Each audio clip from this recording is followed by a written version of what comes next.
you through the twists and turns of this democracy, Nigeria will survive and will find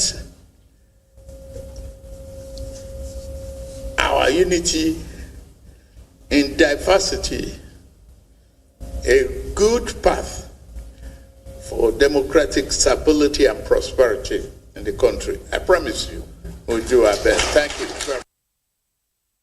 That was President Bola Ahmed Tinubu making jabs at former Vice President Atiku Abubakar when, of course, he was at the helms together with then President Olusegun Obasanjo. That said, we move on now to something else. This is clearing the air. Just yesterday, there was some sensational headlines all over. How a miracle in Benin, 68 passengers escaped death and all of that. Some will say, narrow escape, plane crashes in Benin. I'm talking about Enugu Air. That's the next hashtag Enugu Air. So Enugu Air has come out to clear the air to say, look, it wasn't even a crash. Let me tell you the full gist. So I'm going to take you to X now, so you take a look at the post by The Punch. Of course, there's a video attached to it so that you can hear from the horse's mouth itself. It is hashtag Enugu Air. Punch newspaper says, Enugu Air Benin incident was not a crash. CEO clarifies. Take a listen, guys.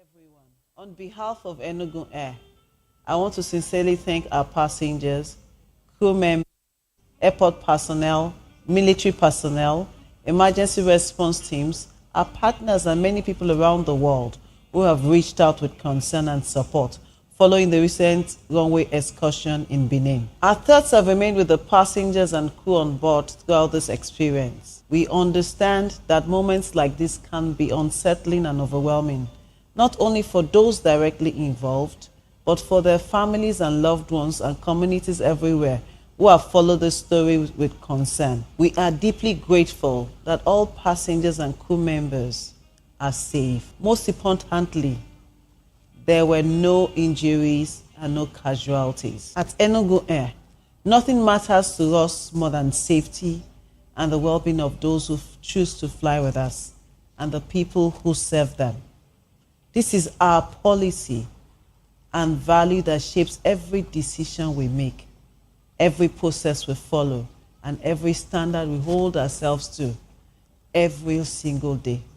Safety is and would always remain the foundation of who we are as an airline. We would like to provide a bit of clarity on what occurred today. Following a scheduled flight from Lagos to Benin, the aircraft landed, and due to hydro planning on the runway, experienced a runway excursion during the landing roll. We would like to reiterate that this was not a crash, nor was it an emergency landing, but it was a serious incident.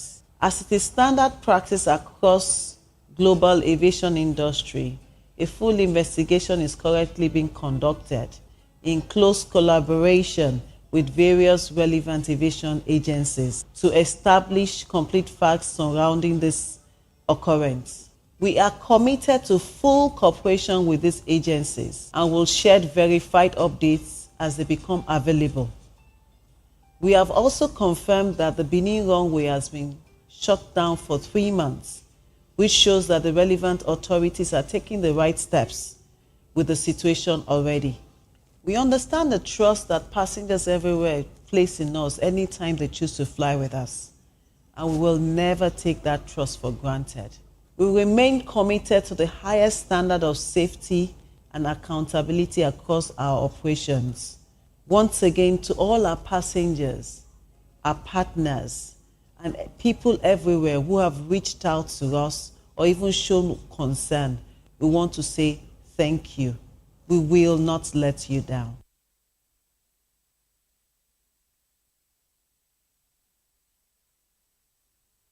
So it was a runway excursion, as you just heard the captain say. She acknowledged that it was a serious incident. However, it wasn't a plane crash, as was widely publicized yesterday. And we are so glad to know that everybody on board is safe. That said, We move on to the next hashtag. Now, this is one of the stories that has been trending like there is no tomorrow. Talking about Blessing CEO. She is a content creator. She's also an influencer. Some people might want to call her a relationship expert. I mean, all of this. These are all caps she wears. But currently, things are not rosy for her. She just might be free at some point in her life. But at the moment, she was granted bail because she's been in incarceration over fraudulent activities, right? So many cases of fraud have been brought against her, and she's been cooling her feet in Kuje prison for some time now. Well, today she's been granted a 20 million naira bail in the sum of 20 million naira. And that's one huge, huge story on X at the moment. You got practically all of the publications jumping on this one. So let me take you to X now. I'm just going to give you a summation of this particular story. It is hashtag Blessing CEO. So influencer Blessing CEO has been granted 20 million naira bail in a 69 million naira fraud case. A Lagos court approved 20 million naira bail for Blessing Okoro, known as Blessing CEO, in a trial over allegations she defrauded Hope Chiropractic Health Clinic Limited of 69.15 million naira in March 2025 by false pretenses about a Lekki property lease. Justice Raman Oshodi set strict conditions, including 2 sureties with matching funds and travel bans verified by immigration, after her lawyers proved her passport was lost. The case, adjourned to October 12, 2026, adds to her other EFCC charges totaling over 100 million naira in alleged scams. So that's how it stands for Blessing CEO at the moment. You see those 2 last words, alleged scams. Well, let's talk about one of them. In one of the stories we heard, Blessing CEO had said that she was suffering from some kind of fatal illness. I think she said cancer. And she had pictures of her hair cut and all of that. And so many people donated some huge sums of money to her to help get her well and rehabilitate her. And then at some point, we got feelers that it might not be true that she was ill. So it's one of the thing about alleged scams that your publications are alluding to. So it's one of the many troubles that she is facing at the moment. I'm trying to see how she's going to get out of it. It is huge, but hey, never say never, yeah? We are waiting to see Blessing CEO make a statement. If she does, you'll be the first to know. I can promise you that. We'll quickly take a look at the last hashtag of today, which is hashtag Saudi Prince. This is huge, and it is rather unfortunate. Saudi Arabia is mourning right now. A Saudi prince was found in a premium hotel in London, dead from overdose. He overdosed on alcohol and drug. The People Gazette has that story. It is breaking. Let's take a look at it. So this is it. People's Gazette says Saudi prince dies in London hotel after overdose of drugs, cocktail, and alcohol. It's a breaking story, and it is a huge, huge one. Of course, as events unfold, we will keep you posted. Another person today that pled guilty and will be sentenced in October is very popular singer and dancer Chris Brown. He's pleaded guilty to violence, right? He attacked a producer in a club once upon a time. He denied that report, but right now he's pleading guilty, and of course he'll be sentenced in October. So these are a number of news mentions I just wanted to bring to your attention. And that's how we wrap it up today on hashtag. Big thanks to everyone who contributed to making the show a success.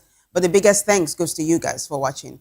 If you had fun, hey, keep a date again with us for another edition of the show, same time, same station next week. That said, enjoy your weekend because I'm going to be asking. Until then, I am Vivian Oguche. Bye for now.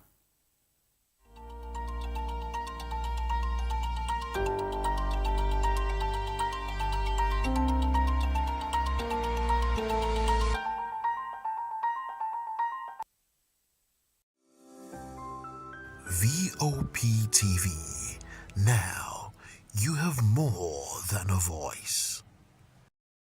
The red carpets, awards, the razzmatazz, music, fashion, interviews, and more. Spotlight on Voice of the People Television. Let's feed you with all the juicy stories in the global entertainment space, bringing you the glitz and glamour as they hot. Stay tuned to Spotlight, 1 p.m. Monday to Friday. Spotlight on Voptv. Entertainment like never before.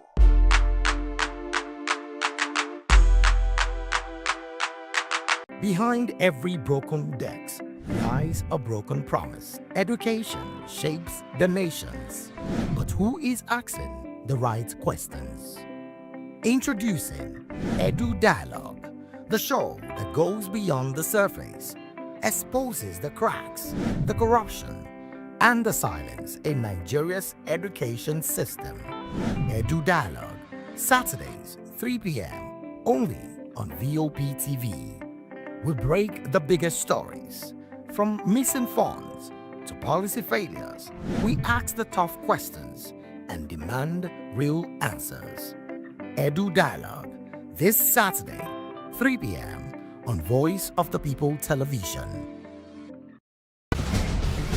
Join us as we drive into the world of politics through insightful interviews with prominent political figures, both serving and former governors, ministers, senators, legislators, party chieftains, activists, and analysts. Get first-hand information into the decision-making processes that affect our daily lives. Highly engaging one-hour program that brings political discourse into focus. I am Chukwuma Okoro. Political Lens, Monday through Friday, 6 to 7 p.m. Join us. In a world where power shifts with every headline. In a nation full of questions. In a world filled with noise, the truth needs a voice. The policies that shapes our world and the economy that determines our future. Every hour, every day, the grapevine keeps buzzing. And together, we are committed to telling the stories that shape our world, because your voice is our focus. Don't forget, our voice matters the most. Let us come together and share our concerns.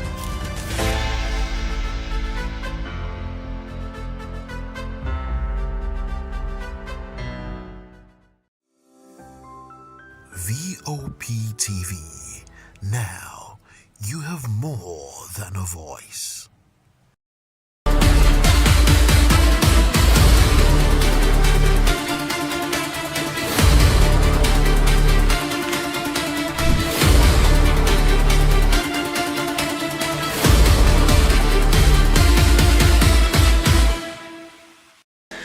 I am not saying you are a poor man. It is not even implied in my statement. But I'm saying that you deserve more than you already are. Daddy, please. I have transformed from a mere mortal to a god. In the heart of Nigeria's film industry, there is one voice that commands silence the moment it speaks. One presence that turns every scene into a masterclass. That name is Pete Edochie. Born on the 7th of March 1947 in Enugu State, Pete Edochie didn't start in Nollywood. He started in broadcasting. Igirigi has only one wife and he doesn't even have a son to succeed him. No, I will not allow this.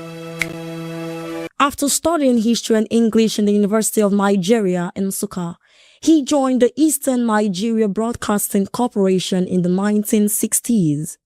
Radio was his first stage. Television soon followed.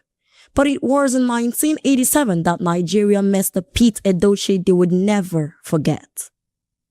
As a conqueror in the NTA adaptation of Chinua Achebe's Things Fall Apart, he didn't just act the role. He became it. Fierce, proud, unyielding. That performance etched his name into the memory of a nation. From that moment, Pete Edochie became Nollywood's go-to man for royalty, elders, and authority figures. He is the king, the chief, the priest, the disciplinarian. Whether in living in bondage, lion hearts, things fall apart, or the gods are still not to blame, he brings a gravity that few can match. His secret is culture. You don't have to apologize, my son. It is because you did not want to know, nor do you want to understand. We shall not tolerate vermin on our land. Yes. I am leaving this one alive, so he can tell the world what happened to others.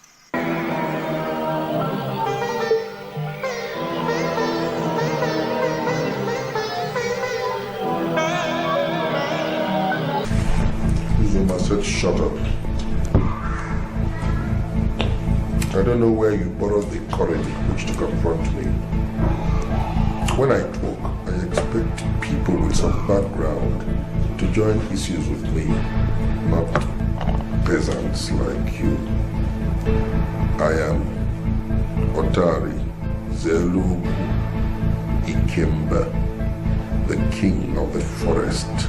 Peter Doche is a custodian of Igbo tradition.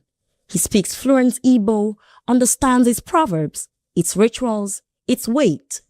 And when he speaks on screen, you're not just hearing dialogue, you're hearing history. But off screen, Pete is known for something else, discipline and principle. He has spoken often about preserving African culture, about the role of fathers, about morality in an age of noise. He doesn't shy away from controversy if it means defending tradition. That boldness has made him both revered and debated. And yet, even his critics admit one thing: the man is consistent, unapologetically himself. Over 300 films later, Peter Doche remains active, mentoring younger actors, making cameos, and using his platform to speak on national issues. I know you're not happy with me because of the way I sent Ezolu and his poverty-stricken father away from here. But you see, as your father, I have to protect your interest at all times. He's not just an actor. He is a brand, a symbol of African dignity on screen. Young actors study him. Directors cast him when they want a scene to feel real. Audiences watch him when they want to feel rooted. An industry that changes every year, Pete Edochie is constant. He reminds us that storytelling in Africa isn't just entertainment.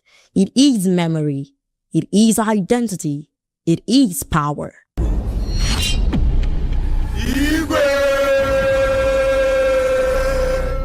From Enugu to the world, his voice still echoes. Deep, measured, unforgettable. Peter Doche is the elder, the legend, the voice of Nollywood.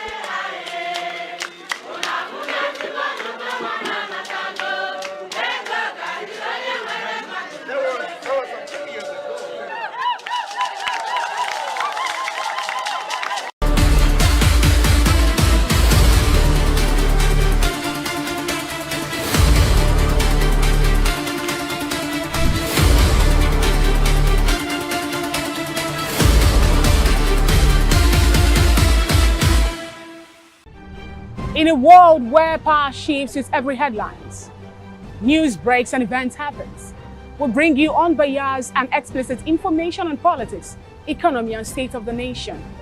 We break down the chaos. Facts, not fluff. Truth, not spin. We discuss not just politics, but a glimpse into the future. Voice of the People Television. Now you have more than a voice.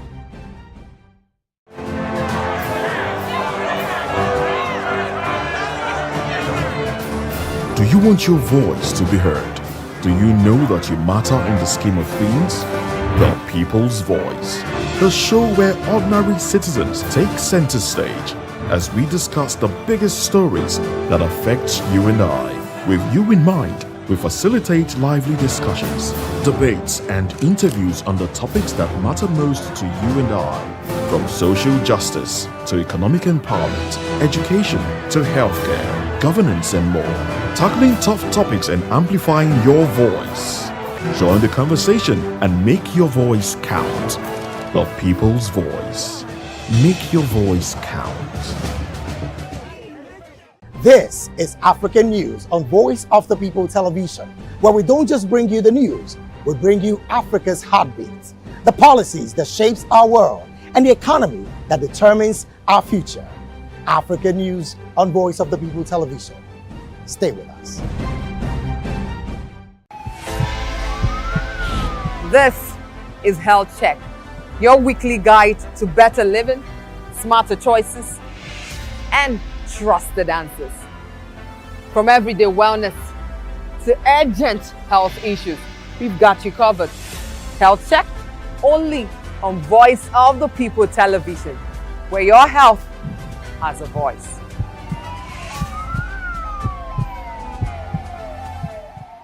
In a world where truth is the ultimate power and opinions scream the loudest, it's time to wade through the noise. Hunger no get tribe!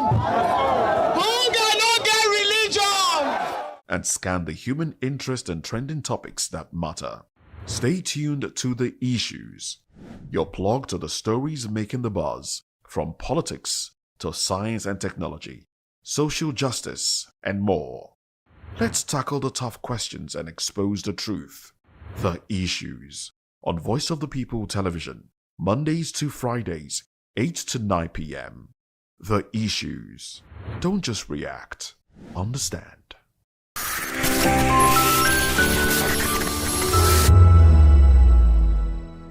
Presently, as I'm talking to you here, I am at the place where it all started back in 2022, the Slum Art School, Ijora, Badia. You can see with me, students, teachers, of course you can see a whole lot of artwork and students all practicing and putting themselves to good use, because they say the idle mind is the devil's workshop. But these students are not idle. They're doing something with their lives. And I'm going to be talking to one or two of them. And I have with me, I have Sadiq, please. My experience being with slum art and the students is to make better future for the students and be able to make things on their own pertaining to artwork or pet bottle in the future in order to make their future more brighter. This is a collage. They call it collage? Yes, we call it collage. Okay, what are all these papers?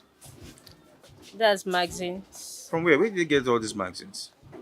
That's discarded magazines. In 30 minutes max, yeah. 30 minutes? Yes, take care. I know they pay anything.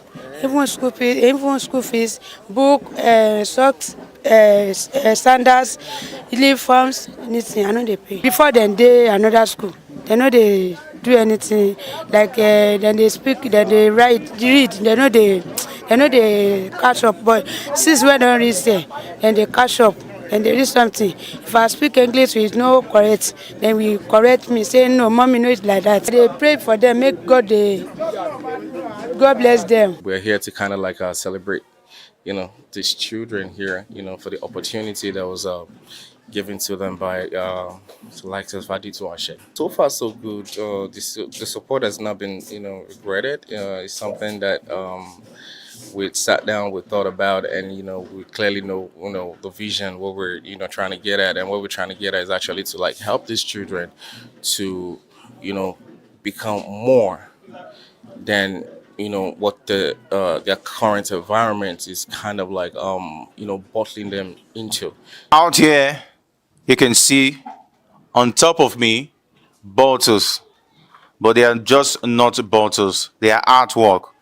And it means this is an art studio, upcoming art studio, that the students of the Slum Art School Ijora, Badia, will be using as a platform for them to exhibit art and, of course, intelligence.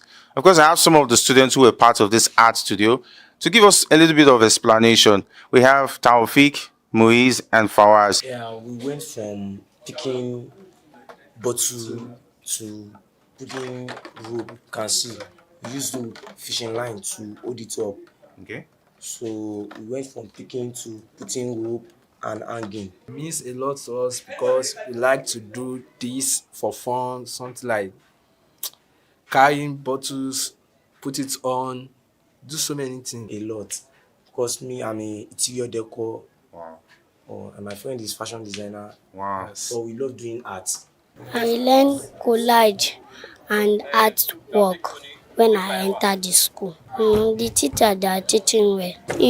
We use magazine and brush and glue. Slum started in 2018.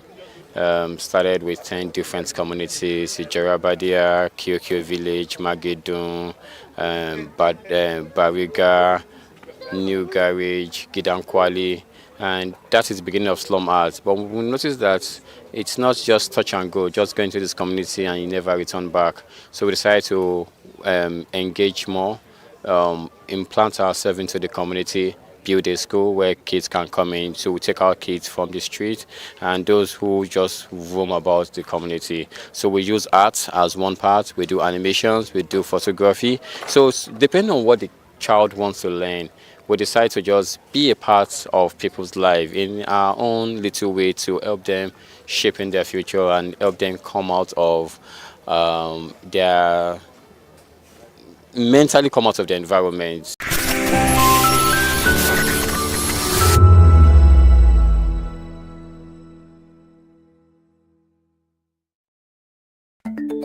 Africa is on the move, a continent of rising voices, untold stories, and powerful transformations. From the streets of Lagos to the heart of Nairobi, from the mines of Congo to the tech labs of Cape Town, the African story is being written every day. Bold, dynamic, unstoppable. This is African News on Voice of the People Television. We don't just bring you the news. We analyze and bring you Africa's heartbeat, the politics that shapes our nations, the economies that drives our future, the cultures that defines who we are, the voice that must be heard. Africa News, Africa's voice, Africa's future.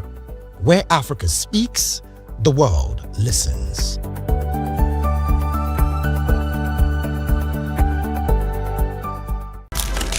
In a world where power shifts with every headline. In a nation full of questions.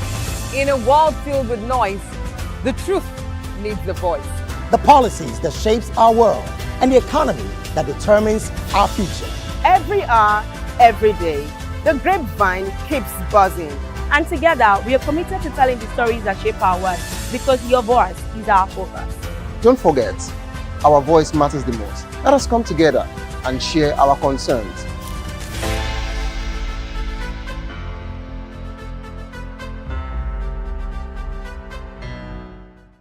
To know the happenings in the maritime sector, join us on the program Maritime Frontiers on Voptv as we discuss key areas in the maritime sector from aquaculture, maritime transportation, maritime labor regulation, oil and gas exploration, ferry and passenger insurance, marine pollution and prevention, port operations and lots more. Maritime Frontiers, exploring Nigeria's blue economy.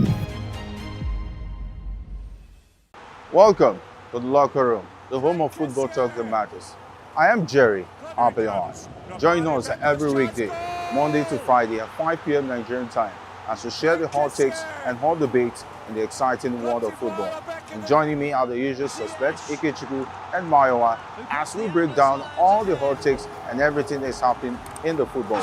Don't just watch football, live it with us. Catch us on the locker room and Voice of the People Television at 5 p.m. Nigerian time. And like I always say, if not going to the talk, please discuss. And it's Hakim Ziyech who puts the The red carpets, awards, the razzmatazz, music, fashion, interviews, and more. Spotlight on Voice of the People Television. Let's feed you with all the juicy stories in the global entertainment space, bringing you the glitz and glamour as they hot. Stay tuned to Spotlight, 1 p.m. Monday to Friday. Spotlight on Voptv. Entertainment like never before.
Join us as we drive into the world of politics through insightful interviews with prominent political figures, both serving and former governors, ministers, senators, legislators, party chieftains, activists, and analysts. Get first-hand information into the decision-making processes that affect our daily lives. Highly engaging one-hour program that brings political discourse into focus. I am Chukwuma Okoro. Political Lens, Monday through Friday, 6 to 7 p.m. Join us.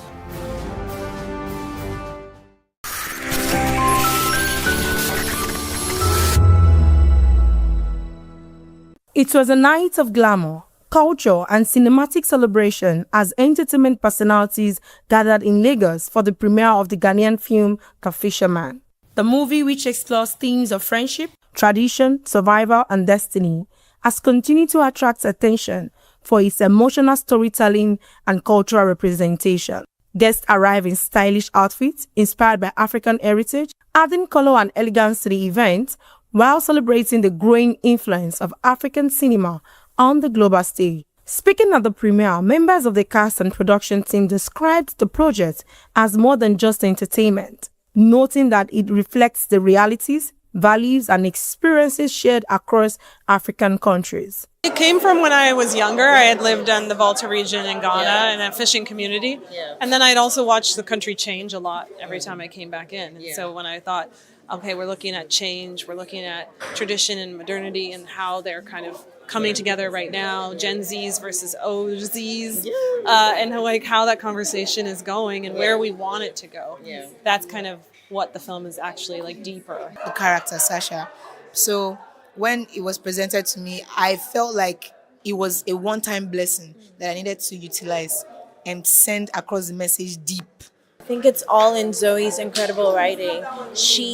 I've been saying this all day, the key word here is intentionality. Every single character was crafted for the purpose of moving the story along in an impactful way. And I think that that's exactly what happens with the character of Linda. So all I could do was do my job and try my best to bring that character to life. Me knowing that it was only going to be one character that was not there physically, I knew that people were going to gravitate towards it. And then people who know what I do voiceover acting, so I knew and I was looking forward to it, and I put all my effort to make sure that that character would stand out. Actually, it was very interesting playing that role. Even though it had, its shortfalls and whatnot, I feel it's also there to encourage someone or to teach someone something, right there. Because my character was very ambitious. He wanted a better life for himself, and everybody deserves a better life. Stakeholders at the event also highlighted the increasing collaboration between Ghanaian and Nigerian filmmakers, describing it as a positive step towards strengthening the African film industry. They noted that partnership across countries can help improve production quality, expand audience reach, and create more opportunities for creativities within the continent. I have a lot of feelings. I'm very intrigued about where they were coming from. I think that we should see more movies like this. It surprised me the whole movie. What I was expecting, like a traditional African film, Nollywood film. But this kind of added a little twist to it. I like the culture, influence. I like the women influence. I got a daughter now, so, me seeing that, there's hope, it brings a different out of everything. Beyond the red carpet moment and celebrities' appearance, the premiere served as a reminder of Nollywood and Gollywood's growing role in shaping Africa's creative economy and cultural influence. Oyindamola Olukuto, for Voice of the People TV.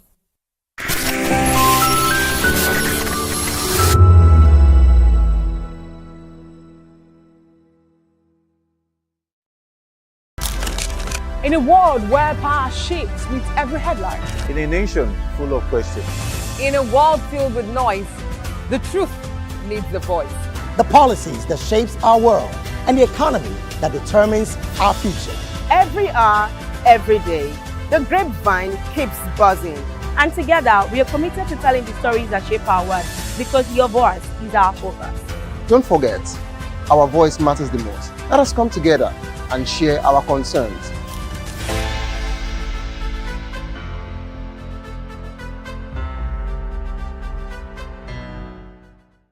In a world where truth is the ultimate power and opinions scream the loudest, it's time to wade through the noise. Hunger no get tribe! Hunger no get religion! And scan the human interest and trending topics that matter. Stay tuned to The Issues, your plug to the stories making the buzz, from politics to science and technology, social justice, and more. Let's tackle the tough questions and expose the truth. The Issues, on Voice of the People Television, Mondays to Fridays, 8 to 9 p.m. The Issues. Don't just react, understand.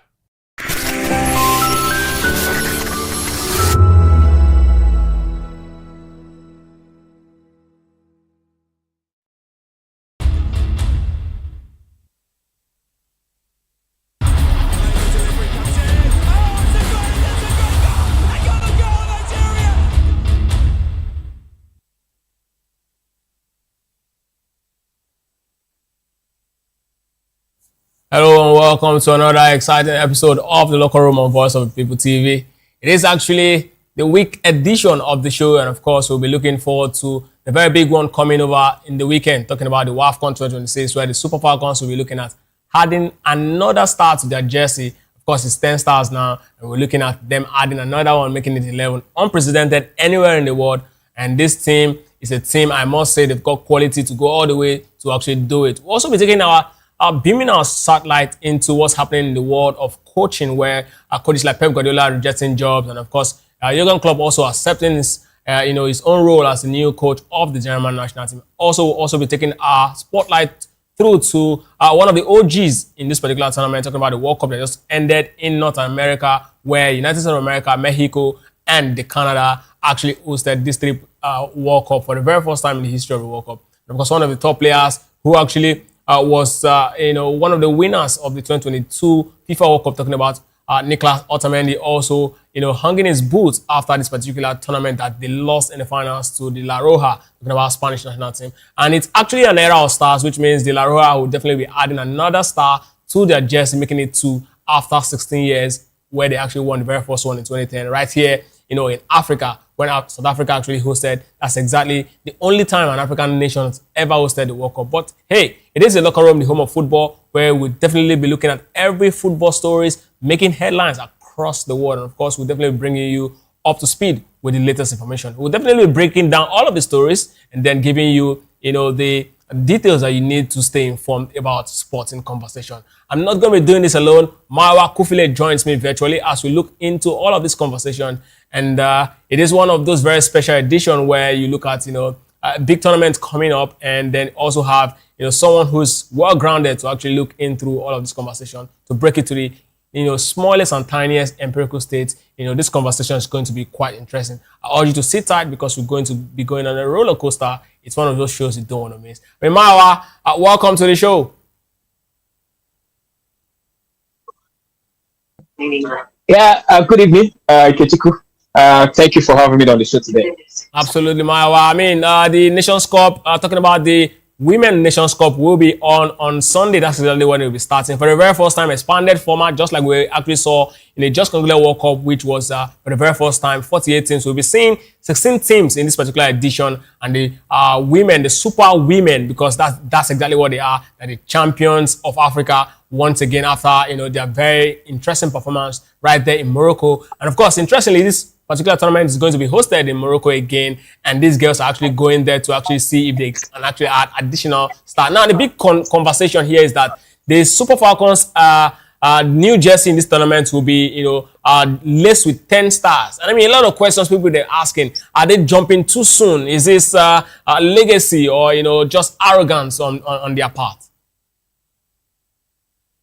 It's not arrogance. If you have won the Women's Africa Cup of Nations 10 times, I think it is you have to remind people why you are the best team on the continent. At the world stage, if you win the FIFA World Cup, you have 1 star, depending on number of World Cups you've won. So for me, I think it's a very good one from the Super Falcons of Nigeria. You have to remind everybody that we are 10 times champions of this tournament, because in the last couple of years, countries that cannot lace our boots have been trying to say they are the best team on the continent. We've seen South Africa, Morocco, in the last 2 editions of the WAFCON have finished second. So you just have to remind everyone that if you want to come for the queen in this instance, you better not miss. That is what Morocco tried to do the last time out, and they missed, and we punished them for it. So we have to remind every one of them that yes, if you want to get this crown, you have to do it 10 times over. Not like Vinicius Junior Radasha, but you have to do it 10 times for you to get close to what the Super Falcons of Nigeria have done. So for me, I really like the arrogance. There are some arrogance that is okay, you agree now? You can say yes.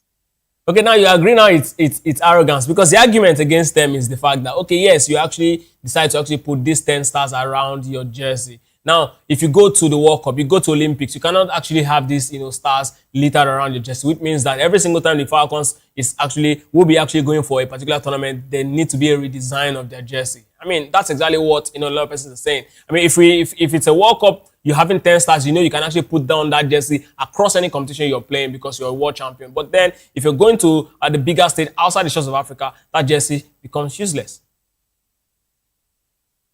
Yeah, it becomes useless outside of the continent. But since we are in the continent, please, let us show our affluence. Let's show our arrogance. Some years ago, growing up, one of my brother will always tell me that Maybe the Super Eagles of Nigeria cannot win the FIFA World Cup, but you see this under 17. Let us own it. So maybe we will not get the world star at the women's level, but at this African continent, please let us brag in our own vineyard. Let us brag in our own territory. So for me, yes, it's arrogance. Anybody that says arrogance, yes, I agree it's arrogance. And there are some arrogance that is merited. There are some arrogance you have to show. Yes, this is arrogance. And when we get to the world stage, we'll sort it out. But on this continent of Africa, we are the best team on the continent, and we have shown it not once, not twice, 10 times. The closest country to us is Equatorial Guinea, and they won it twice. So, and when they won it, we all know what happened that period. So for me, I love this sort of arrogance. There are some arrogance you can back up with facts, and that's what the Super Falcons will be doing at this tournament. Well, absolutely. I mean, the Super Falcons, no doubt the most successful side when it comes to African football. They actually, the queen. I wanted to use the word king, but then if there's any such words as queen, then of course that's exactly what they actually represent, when it comes to football in Africa. And trust me, I definitely want to see them replicate this particular height, outside the shores of Africa. I'm tired of seeing them here. I mean, for me, I don't want, that brand of that tag of, local champion to stay with this, women. And of course, the last count of the camp of the Super Falcons, talking about, Justin Madugu's ladies. It was reported that Abiodun and of course Gip Monday also arrived and making the camp the total number of 25 girls that's expected to actually persecute this particular championship. So now we have the 23 players in the camp, and of course we'll be hoping that in the end, these guys will go all the way to actually replicate what they actually did, last year in the same country, talking about Morocco. I know it's going to be, a lot more interesting this time around because it's an expanded format, but then I trust the girls. I see the quality. I know they have all it takes to actually, do the job. Of course, let's move away from the Super Falcons and go straight to coaching, where former Liverpool gaffer Jurgen Klopp has been unveiled as the coach of the German national team. I mean, in his, remark, he was talking about, this is going to be his last job on, as the coach of the German national side. And being the coach of the German national side, there's nothing, he doesn't want to be put under any sort of pressure, and his team, the German nation as a country should actually stay away from his family. That if he senses any sort of pressure from his family, if he senses any sort of discomfort, he's definitely going to leave the job. But he also said that he's open to criticism, that if anything happens, that at the end of the day, that, they see something that is not good, that they see something that, they feel like, Jurgen Klopp, you're not getting this right. He's open to actually having that sort of conversation. But anything that has to do with, his family being disturbed, he's not, up for it. But then tell me exactly your take about this Jurgen Klopp taking over the job of, the German national side. And one of the things he also quite literally said was that, as a coach of Germany, that German football has a certain philosophy. We want to go back to that particular level. We want to go back to that particular height. We want to play the real German football. And that's exactly what this man you see on your screen here is actually saying. I mean, Mario, tell me exactly, what you think about his role as the new, German national team coach. What exactly are your expectations of him? Yeah, for me, I think for Jurgen Klopp, I agree with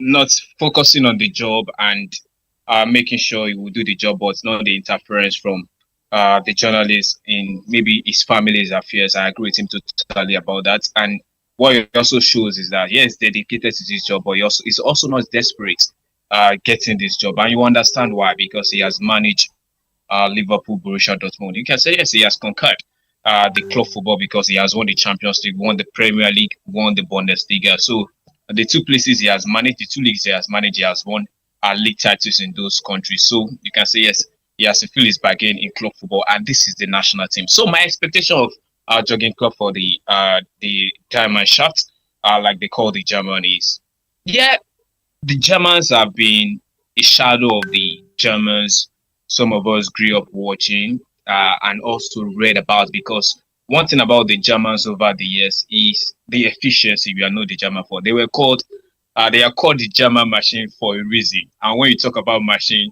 maybe you are not expecting something fancy, you are not expecting something beautiful, you are just expecting a team that will get the job done. And that is what the Germans have been known for over the years, right from the 70s, where Franz Beckenbauer was the captain of the team when they won the FIFA World Cup in 1974, known as West Germany, to 1990, where you have the Jürgen Klinsmann, Rudi Völler of this world.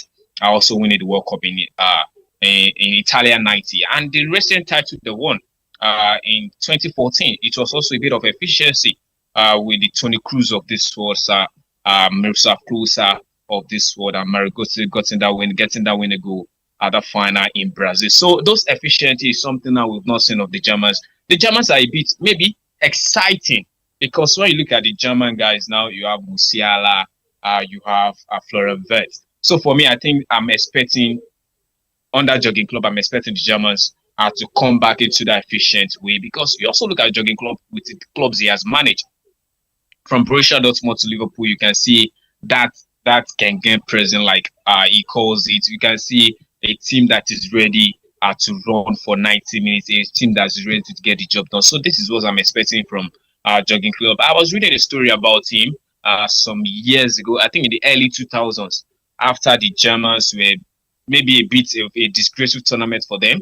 Was it at Euro 2000 or maybe failing to qualify for one of the tournaments, and the Germans FA were like, we have to get a food spirit, we have to get something doing, we have to go back to our academy, try to revamp the academy. And Jurgen Klopp was one of those people that also prefer a bit of solution alongside Ralf Rangnick to the German team then. And it was that rebuilding that led to the stars of the Mesut Ozil, the Thomas Muller of this world, that finally gave their fourth crown in 2014. So maybe a bit of that, the Germans also could do a bit of that, and also a bit of coaching also, because Julian Nagelsmann came on board as one of the exciting coaches in the European scene when we see his team at Hoffenheim to Bayern Munich.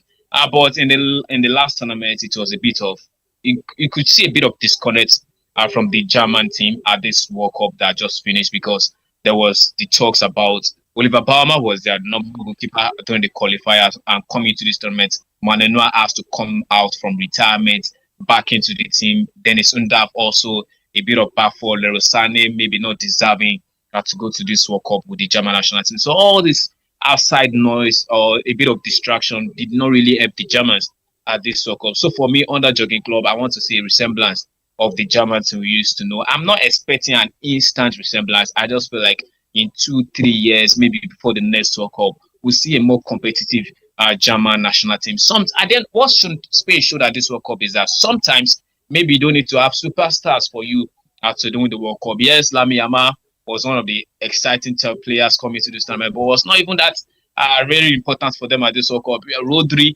is a Ballon d'Or winner, but when you are looking at players to watch out for at the last World Cup, maybe you mentioned 10 players before you mentioned Rodri's name. But one thing the Spaniards showed that they have the team, they have the cohesion that you will need at the national team level. So if the Germans could find a way to get back into the drawing board, maybe yes, they could be competitive, and I expect that under Jurgen Klopp. And the Germans getting their way also has to do with Bayern Munich also be a German team, because one thing the German national team have shown us that when you have a core of player from a certain team and everybody aligns with a thought or with a playing idea, maybe you can conquer the rest of the world. I think this is one of the things that Jurgen Klopp will try to bring back into the German national team. And I'm expecting a much more better German team at the 2030 World Cup, provided they qualify for that tournament under Jurgen Klopp. I'm expecting Germany to return back to their glory days. Maybe not win it, but a more competitive German team, not those ones that will be getting knocked out in the round of 32 of the World Cup, or not even making the round, because the last World Cup before this in 2022, the Germans were knocked out in the group stage of that tournament. So I'm expecting a much more competitive German team under Jurgen Klopp, and I think he has the ability to deliver that.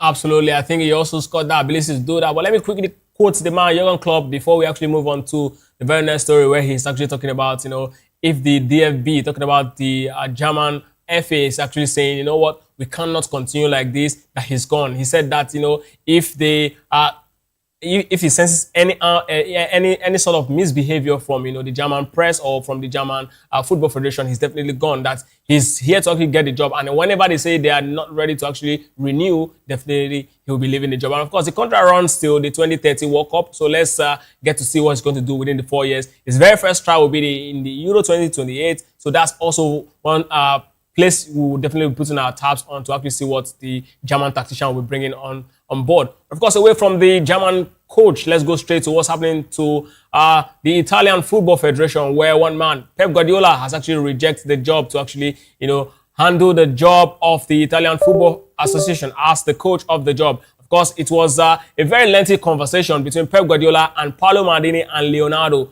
3 days, it actually was a very difficult conversation right there in Barcelona, hoping to actually convince Pep Guardiola to actually accept the job of the Azzurri. But of course, unfortunately, the man turned down the job. And of course, they actually did, move for him because of the statement he made earlier on by saying that, if he leaves Manchester City, he's not going to be doing what he did for Manchester City elsewhere, coaching, rebuilding, staying there for that long 10 years. Maybe, according to his word, he said, maybe he might be taking on the job of a national team assignment next. So that's exactly what, the Italian FA actually latched on. And then under Paolo Maldini, they went on for him. And he said, you know what? I'm not ready for the job right now. I mean, it's not even up to a year that I actually left Manchester City. So I will not be taking this job. And now, the Italian FA is actually looking at, an ex-Italian football player, talking about, Andres Pirlo to actually take over the job, or Roberto Martinez. But we'll come into the Andres Pirlo and Roberto Martinez conversation pretty much later. But let me ask you, Mayowa, looking at, Pep Guardiola, and then first it was Jurgen Klopp, and then we also have, Carlo Ancelotti. These three coaches have actually won the Champions League at some point.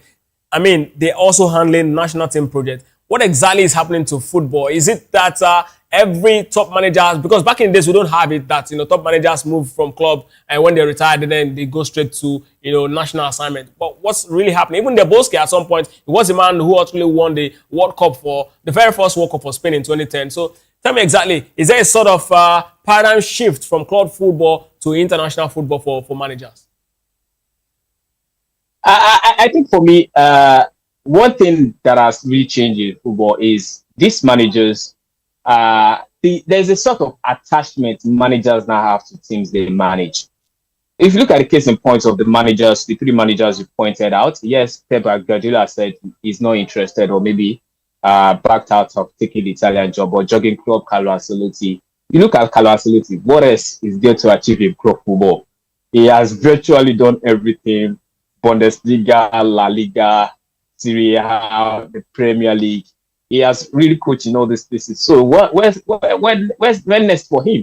I don't see him coaching Barcelona. So for me, club football is the next one also. We also look at Jurgen Klopp after managing Borussia Dortmund, managing Liverpool in the Premier League. Maybe Italy will not be that exciting for him to go to. So for me, you also understand why he also has to national team football is the next place. So for me, the merry-go-round of managers now, it's something that after you maybe manage these clubs, maybe the next place for you to go is the national team. And I think that is the major reason. And you also look at those guys, Jurgen Klopp is close to 60.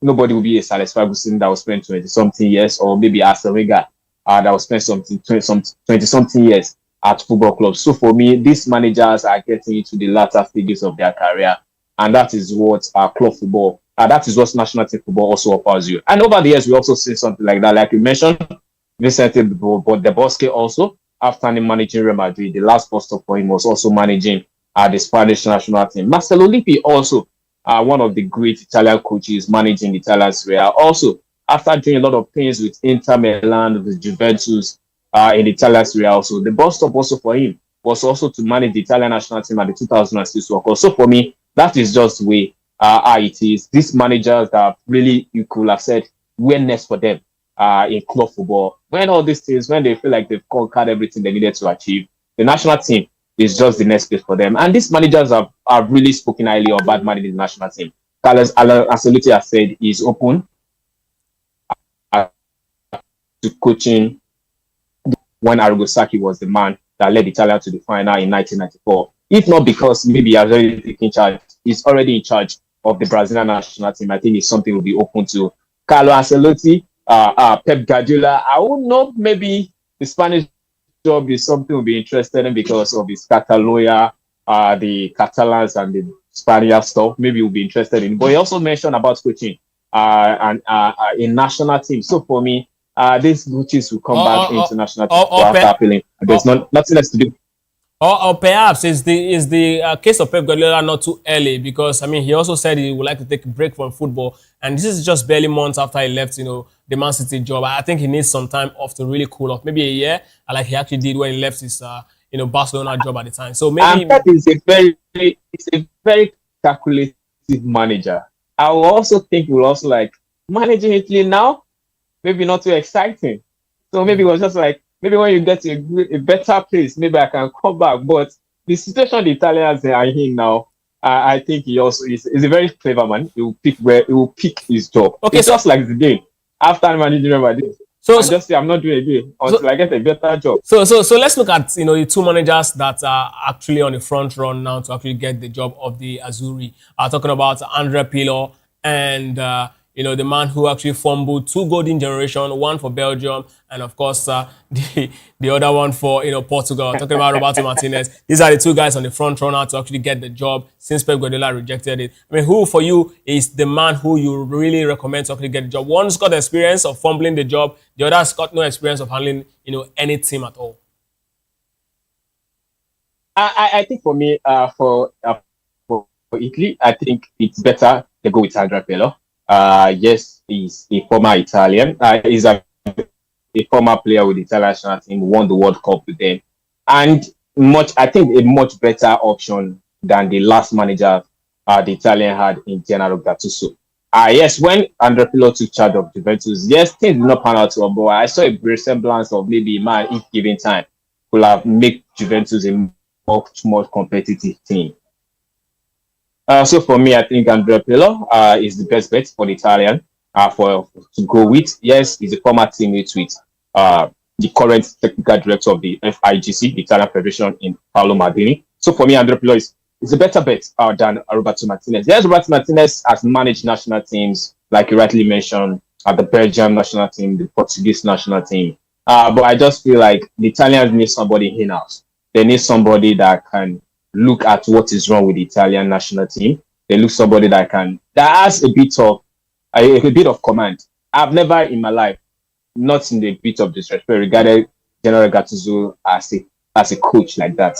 Not even when he was playing. He's more of a brawn guy than more maybe the technical side of this game. That is one thing Andrea Pirlo is, and I think he's the best bet for the Italian ahead of Roberto Martinez. Well, let's move away from the Azzurri story since Marwa would like to pitch his stance definitely with Andrea Pirlo. A lot of people will also want to think along the line because of the experience of this man, talking about Roberto Martinez, on the 2 jobs he's got. I mean, 2 golden generations, fumbled the both of them. It's quite sad, how that Belgium golden generation of Kevin De Bruyne, Eden Hazard, failed to actually even get to any major final. And of course, we also saw what he did with Portugal in the just concluded World Cup. But that's another story and another conversation for someday. Let's move on straight to another player who is definitely calling the time quits with football, talking about Nicolas Otamendi. I mean, a very strong, veteran for the Argentine side. And of course, if you know him, if you are a very huge fan of the Premier League, you definitely know that he was one of those very exceptional players for Manchester City at the peak Pep Guardiola era, where he actually helped Man City actually, got a lot of success in his time. And this man here eventually is saying, you know what, I'm done with football. I'm lacing my boots. And this is the time where I say it's over. I mean, a lot of players actually also left the big stage after this World Cup. The likes of Luka Modric, of course, a lot of persons hoping, or there are rumors, I beg your pardon, saying that Lionel Messi and maybe Cristiano Ronaldo will definitely also officially make it known that they will be also exiting the big stage. I mean, let's talk about this young man, Nicolas Otamendi, and the future of the centre back for Argentina. Yeah, for Nicolas Otamendi, a proper Argentine centre back, because if you remember Juan Pablo Sorin, the former Villarreal man, you know how tough they are. They are not those your fancy centre backs that you think they will not look the striker in the eye and maybe try to make life uncomfortable for the striker or whoever they are facing. So it's a proper Argentine defender. It's successful at that because, like rightly said, won the Premier League with Manchester City, was part of that Centurion team that went 100 points in the Premier League. Even up till his time with Benfica, he's just that guy that you can still reliable call on. Even at this World Cup, of the just concluded World Cup, Lionel Scaloni was the go-to guy. Anytime maybe Romero or Lisandro Martinez has to leave the pitch is the one he calls on, and he also do a decent job. So for me, he will be well remembered with the Argentine national team, one of their best, if not one of their best centre backs they've ever produced in this game of football. I think people like Gentile, or they'll be proud of what he has done with the Argentine national team. And also for Argentina, it will be a big risk for them. Yes, they have some very interesting centre backs that are coming up for them. You look at Senesi, the guy that just moved from Bournemouth to Tottenham Hotspur, is also a very good defender. Lisandro Martinez and Romero also can still be a very good partnership for them. So for me, he has had a wonderful career. How many players in this world could say, how many professionals could say they win the World Cup? They won the World Cup with the Argentina national team, not coming from the bench, playing a big part role in them, winning the Copa America twice also. So what a journey he has had. I think his journey at the national team is something he will tell his children, his grandchildren, his great grandchildren, if he's alive, to tell them story about playing for Argentina national team. And also, it will be a very proud moment also to tell you that your teammate is Lionel Messi. He doesn't come bigger than that. Telling you that you share the dressing room with the great Lionel Messi. It's an honor to wear the Argentina national team, and I think he will leave with a bit of proudness, with a bit of fulfillment that yes, he came, he saw, and he conquered.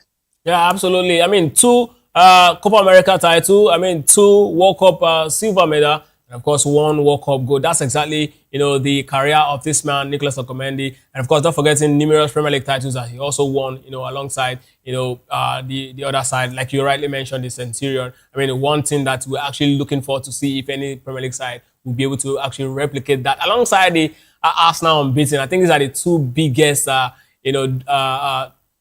history that was made in Premier League Open era. That that's why I'll come for you. I said they are 15 goals not considered. Well, Chelsea also is also one of those, but then I think those 2 actually rank above that Chelsea 15 goals not considered. I mean, that's me just saying, anyways. But then it's actually also a very huge record to actually do. But you're talking about you mentioned something that really struck my mind when you talk about Juan Pablo Sorin. I mean, looking at the Juan Pablo Sorin, Gabriel Ense, the likes of Ayala, not to also forget Walter Samuel. These are top OGs, in the centre back. Let's look at all of these guys and tell me exactly where, Nicolas Otamendi actually rank, when you will actually put them, into the box. I mean, taking into consideration, apart from the fact that, these guys I mentioned are majorly tough tacklers. I'm also looking at, the fact that we will also look at their techniques on the ball. I mean, what they do off the ball, how they think, how they interpret the game. Let's talk about all of these guys and then put all of these things into context and then tell me exactly where this guy will rank in terms of, how they actually play as, a centre back.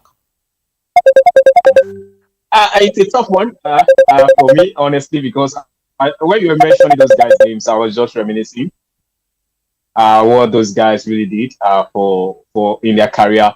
But if I'm to put it down to the national team, because at the end of the day, Walter Samuel, Juan Pablo Sorin, none of them won something tangible for the Argentine national team. I mean tangible, I mean the World Cup and the Copa America. I'm not sure Walter Samuel won the Copa America because the last time Argentina won the Copa America until 2021 was 1993.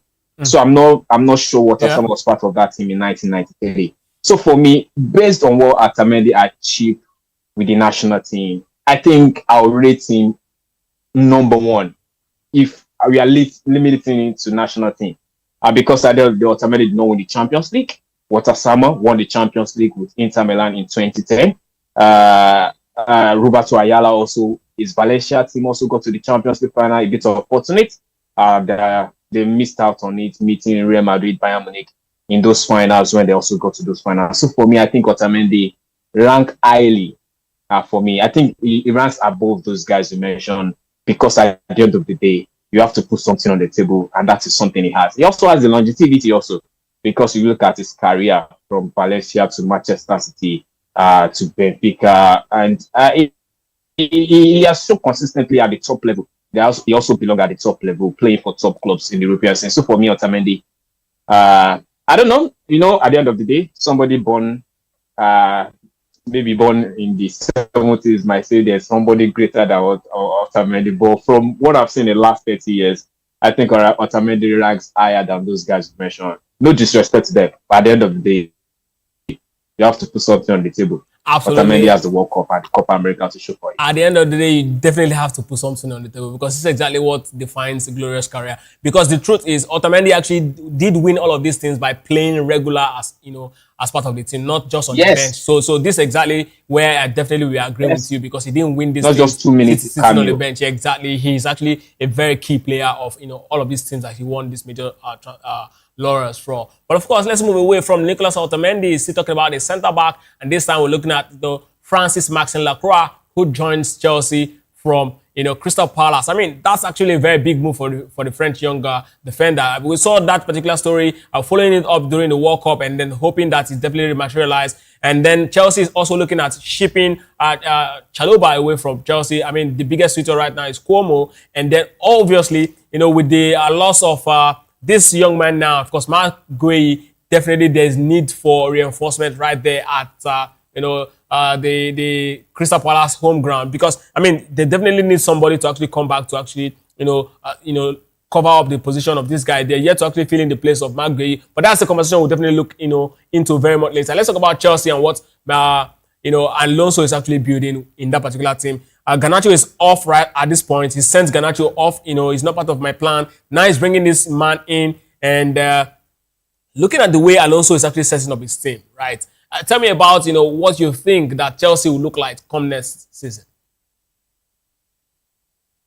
I think for Chelsea, they'll look much better than last season. That one is a very guarantee. I can guarantee. I'm a big fan of Xabi Alonso.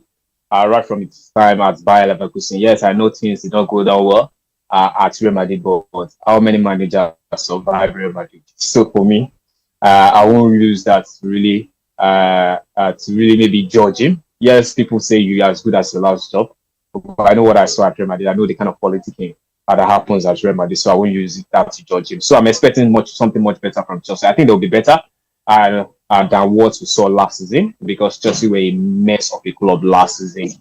At the world champion finishing 10th, having 3 managers, 3 people handled them last season, from Maresca to McFarlane, who took charge for 2 games, to Liam Rossignol, the professor himself, and now McFarlane ended the season with them. So it was much more a season to forget for Chelsea Football Club. So for me, under Xabi Alonso, I'm expecting something much better from Chelsea. And you also look at their signings. Yes, I'm of this belief that sometimes, yes, signings whet the appetite of the fans because they want a fresh new toy. They want those fancy things. Yeah, my club has signed this people. Yeah, my school has spent this money. The season will be better. I'm not a big fan of that. But if you look at the signings Alonso has made, Morgan Rogers joining Chelsea, now Lacroix also joining the club. Now you think, yes, these are exciting players, because at the Premier League last season, Morgan Rogers won the Young Player of the Year, if I'm not mistaken, the Premier League last season. Lacroix was one of those defenders that really did a very good job with Crystal Palace last season, winning the Conference League, winning the Community Shield. Even when they lost McGuire, he was like the leader of that backline after they sold McGuire, the January of this year, to Manchester City. And if Xabi Alonso, from what I'm expecting of Xabi Alonso, if he's trying to do the 3 at the back that was prominent with Bayer Leverkusen, I think Lacroix is somebody that will slot in into that defense smoothly, because the 3 at the back was something Oliver Glasner, the manager of Crystal Palace last season, also played. And you can see the kind of solidity maybe they have in important moments in which they have to have those solidity. So for me, Lacroix is a good signing for Xabi Alonso.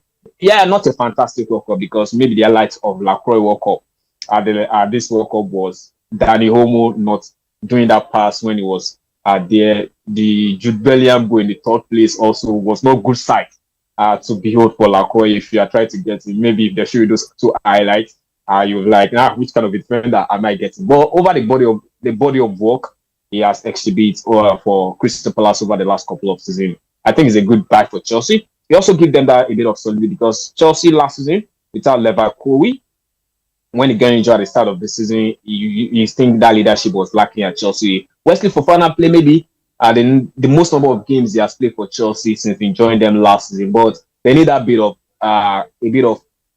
of presence in their defense, and I think that is something Lacroix will offer them joining the club. So for me, a good signing for Chelsea. Hopefully it pans out well for them. And I think the team is looking very good for Chelsea under Xabi Alonso with signings they've made. I think they'll come good next season. I'm not saying they'll win the league, even though they're not playing in Europe next season, but I think we'll see a much more better Chelsea team, a much more competitive Chelsea team than the Premier League next season under Xabi Alonso. Well, with Morgan Rogers joining the side already, and of course Maxime Lacroix, they've gotten we want to call in an attacker midfielder, and then we also see a defender. Do they also need an additional signing, or you say from here you think Chelsea is good already? They've lost Marco Corella as well, if you know, and of course I don't think that the young man Valentin Bako. You said what? I said I think Palestra, the Atalanta defender, yeah, of course, also brought in. Yeah, absolutely. But then, you look at the level of the player that's actually leaving, and then look at the person that's actually coming. But let's look at what's going on right there at the Selhurst Park, where, Maxime Lacroix is actually leaving. And you want to ask question. Mark Gay, they lost him, and now they've lost another huge centre-back. And the man who is coming on the job is a man who actually, took Lens to their very first, second place finish in years, in person of Perisic, who is taking over the job right now, right there at the Selhurst Park. And a lot of questions have been asked. Is he capable? Is he going to, does he have what it takes to actually turn that team around and then, make the team better than where Oliver Glasner? Because one of the complaints of Oliver Glasner was that, his key players were being sold, and he doesn't think he is this kind of right environment for him to actually work. Now, here is a man who is coming from a very different environment, jumping on that hot water. You think he's got what it takes to actually, put Crystal Palace where they actually really belong, which is very much, in the middle of the table.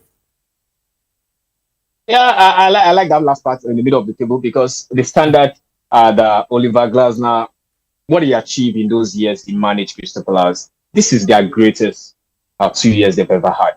Won them their FA Cup, their first ever. Won them their Europa Conference League, their first ever European title.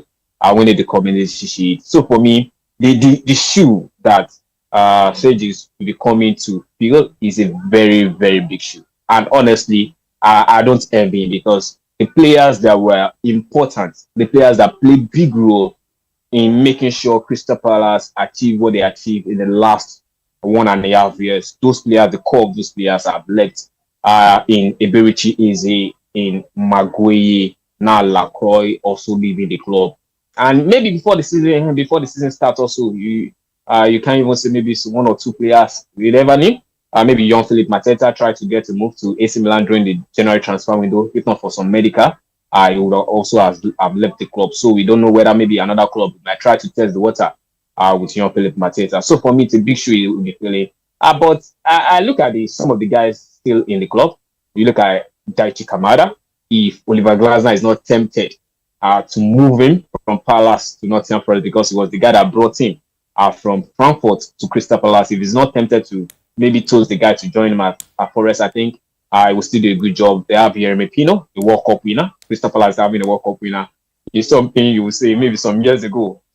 It's not possible, but they have Jeremy Pino. I like the look of Strand Larsen also, the Norwegian striker, which they also got. So for me, yes, I think he can do a good job of maintaining the club status in the Premier League.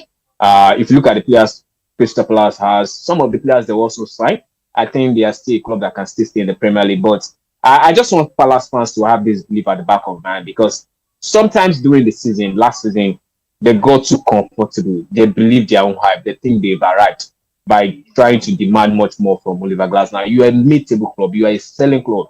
Any player of your club that really needs to catch the attention of some of these big boys that will come calling. So don't come into next season like, yes, we are a conference league winner, so our standards have suddenly rise. What you had in the last 2 years is something that maybe will take you another 15 years to achieve. But Maiwa, you agree with me that every great thing actually starts small, right? I mean, they started small. They've actually started winning laurels, so they definitely. I mean, human needs is insatiable, so they definitely start demanding for more. Yeah, that's exactly what it is. Sometimes you also have to understand that sometimes you stumble on top what you're not born into it.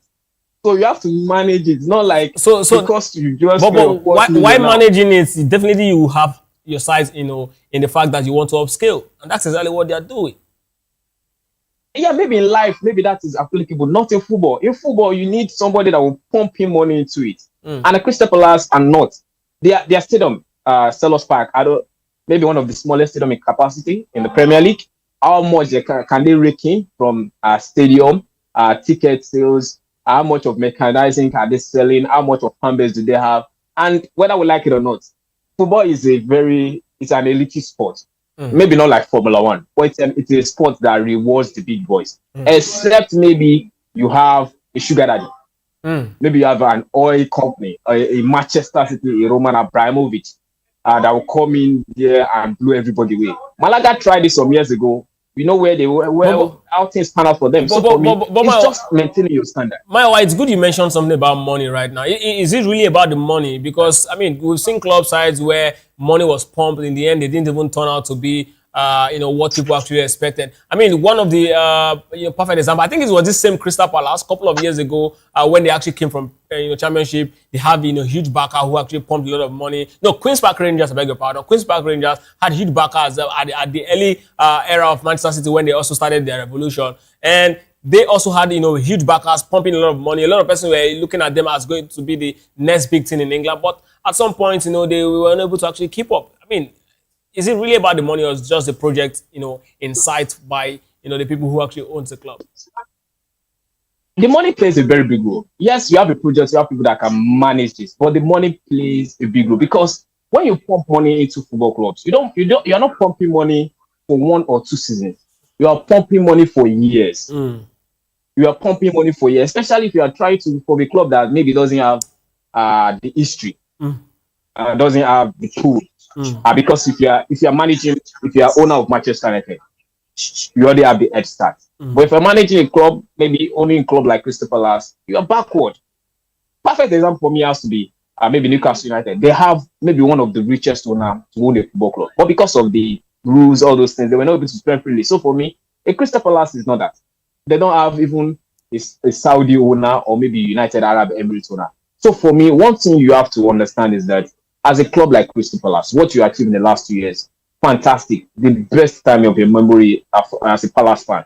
But you also have to understand the realization that we don't have this backing. We don't have this owner that can pump in money. Even if we have the owner that can pump in money, the new rules into the PSR, all these new rules, also forbids you from spending big like that. So for me, just maintain your Premier League status and they'll have a good season. True, absolutely. Let's still talking about transfer conversation, and this is exactly going to be the last conversation we're having today. Mawa, I mean, the big story right now is that Crescencio Somerville is actually moving to Saudi Arabia for £60 million. I mean, the 24-year-old is actually moving from the Premier League to Saudi Arabia. I mean, when this actually started, a couple of years ago, when the Saudi Arabia project started, a lot of persons were believing, no, it's not possible for him to actually move. But now we are having this conversation that top young talents, definitely are moving to the Saudi Pro League. And one of the things that, Emenelo actually, talking about the Nigerian, said in his, validation speech when he was actually leaving, as the head of football director of the Saudi Pro League, was that, they've moved away from having top signings and big name. Now they have moved into the generation where they'll start signing players of this age, young players who will definitely be coming to Saudi Pro League. And this is exactly one of those, signings that he actually meant when he actually said he's left it in good hands. Also, not forget that they also at some point signed, a certain John Duran, and this guy moving to Saudi Pro League. Tell me exactly, is it really that the project is really attractive, or this man just jumped on a transfer of about £60 million, knowing that he doesn't really want that money anywhere in Europe? I don't agree with that. Maybe he doesn't want that money anywhere in Europe. I think if a Premier League club is going for him, they'll also get him around that amount of money. Matheus Fernandes, his teammates, also command a huge fee joining Tottenham Hotspur. But for me, joining Saudi Arabia, I don't want to sugarcoat it. I don't want to. So what could be the incentive moving away from Europe down to Saudi Arabia? It's money. At the end of the day, it's the money. The money they will offer him. I don't think any club in Europe will offer him that amount of money. I think it's the money, and it's not a bad thing. Honestly, so we're back to the money conversation. That nobody will offer him that kind of money anywhere in Europe.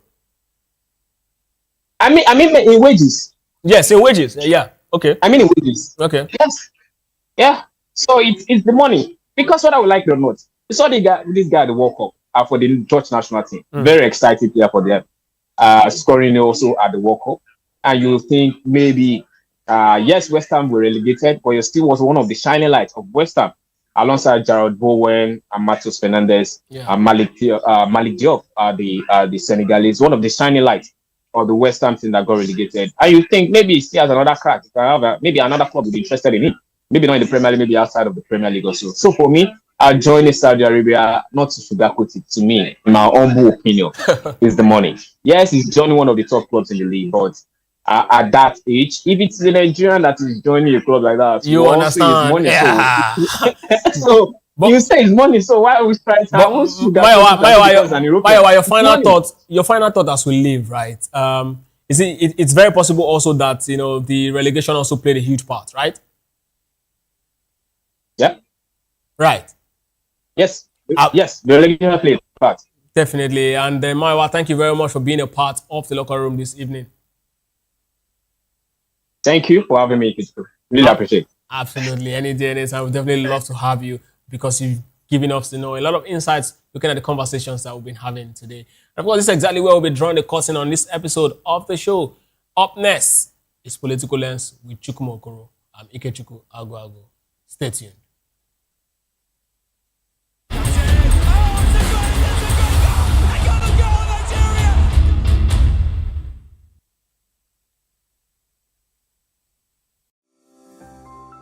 Voptv. Now, you have more than a voice.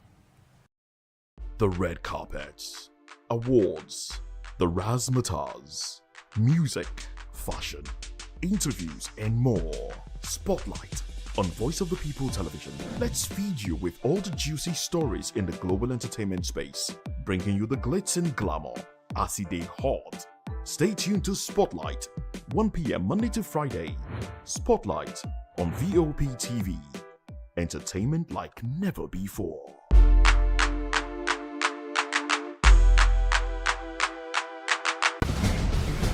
Join us as we drive into the world of politics through insightful interviews with prominent political figures, both serving and former governors, ministers, senators, legislators, party chieftains, activists, and analysts. Get first-hand information into the decision-making processes that affect our daily lives. Highly engaging one-hour program that brings political discourse into focus. I am Chukwuma Okoro. Political Lens, Monday through Friday, 6 to 7 p.m. Join us. In a world where power shifts its every headlines, news breaks and events happens, we bring you unbiased and explicit information on politics, economy, and state of the nation. We break down the chaos. Facts, not fluff. Truth, not a spin. We discuss not just politics, but a glimpse into the future. Voice of the People Television. Now you have more than a voice.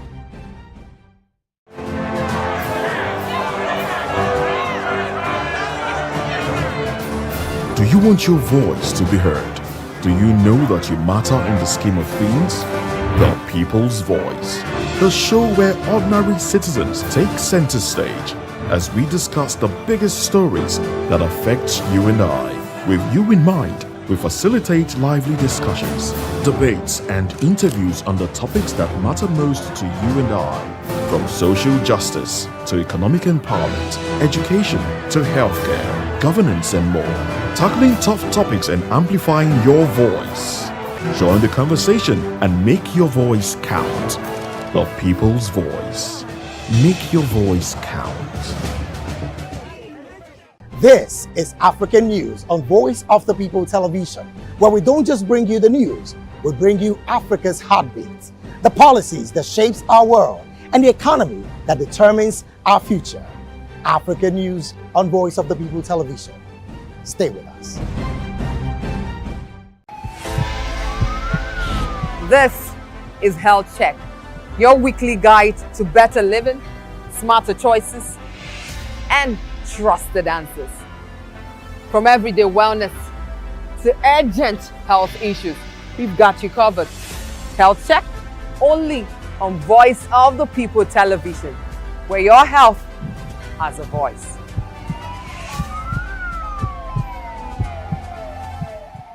In a world where truth is the ultimate power and opinions scream the loudest, it's time to wade through the noise. Hunger no get tribe. Hunger no get religion. And scan the human interest and trending topics that matter. Stay tuned to The Issues, your plug to the stories making the buzz, from politics to science and technology, social justice, and more. Let's tackle the tough questions and expose the truth. The Issues, on Voice of the People Television, Mondays to Friday. Voptv. Now, you have more than a voice.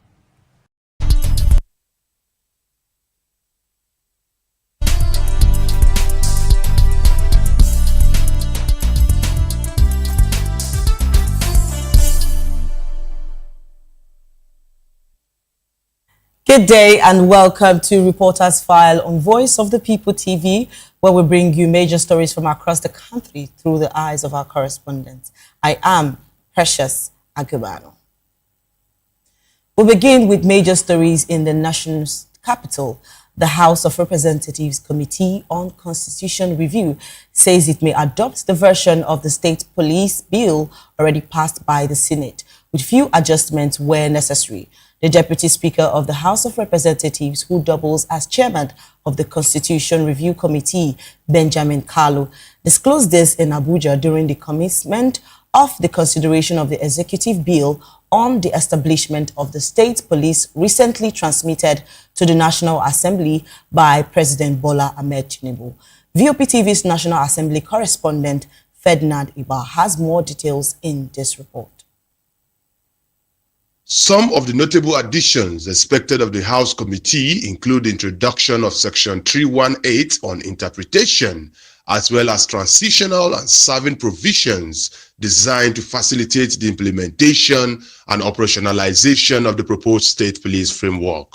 He expressed optimism that once transmitted to the President, the bill will receive prompt presidential assent. The State Police Bill remains one of the signature constitutional reform initiative of His Excellency President Bola Ahmed Tinubu, GCFR.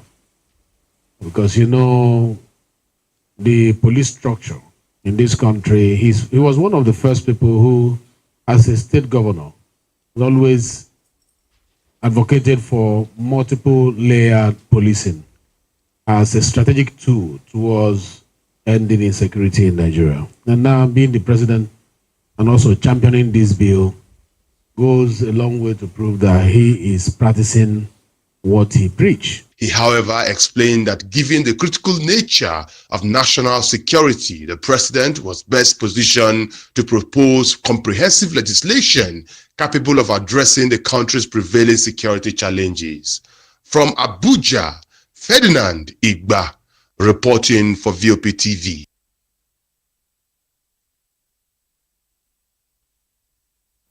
The Senate has expanded the mandate of its ad hoc committee investigating the Safe Schools Initiative program and granted it a 3-week extension to conclude its assignment. It has also widened the scope of the probe to include the Tertiary Education Trust Fund, Nigerian Education Loan Fund, Universal Basic Education Commission, Federal Ministry of Humanitarian Affairs and Poverty Alleviation, and the National Social Investment Program Agency. VOPTV's correspondent Salihu Meimunat has more on this report.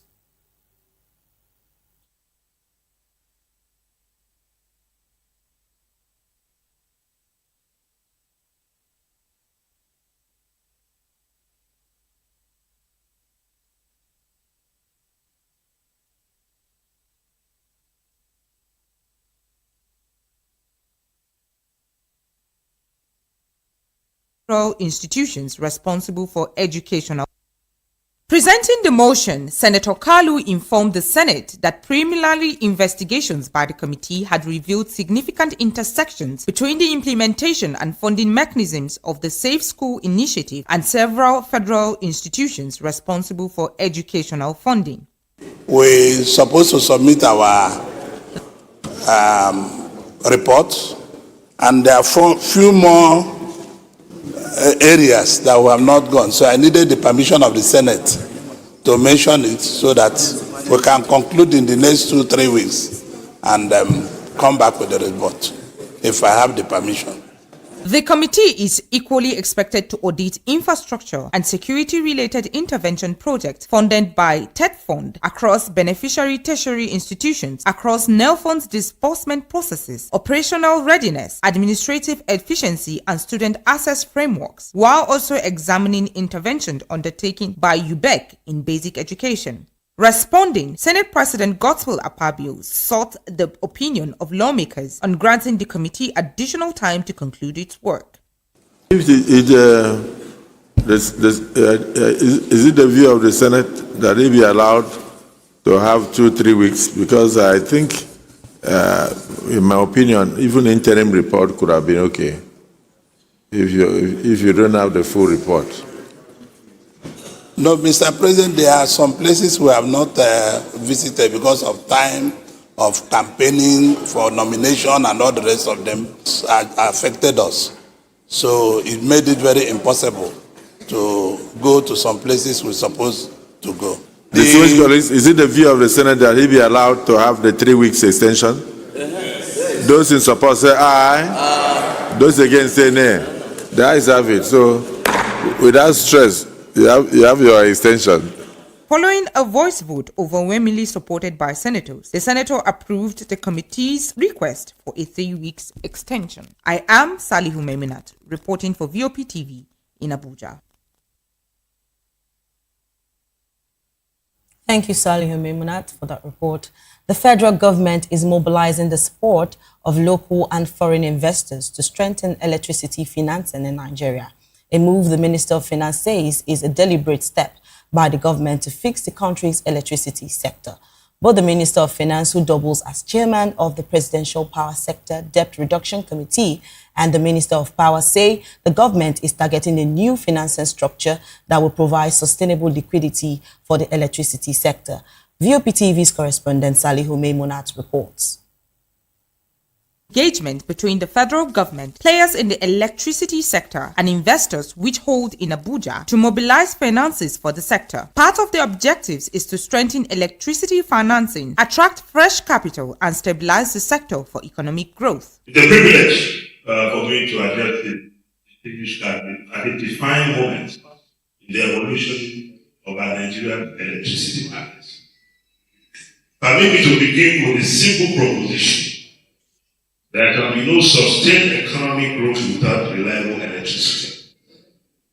And there can be no reliable electricity without financially sustainable markets. Under the leadership of President Bola Ahmed Tinubu, GCFR, and through the implementation of the Electricity Act 2023, we are fundamentally reshaping the architecture of the power sector. The Minister of Finance said the federal government is seeking about 729 billion naira investment, a step the government says is taking to fix the electricity sector. Today's gathering is not simply about raising capital.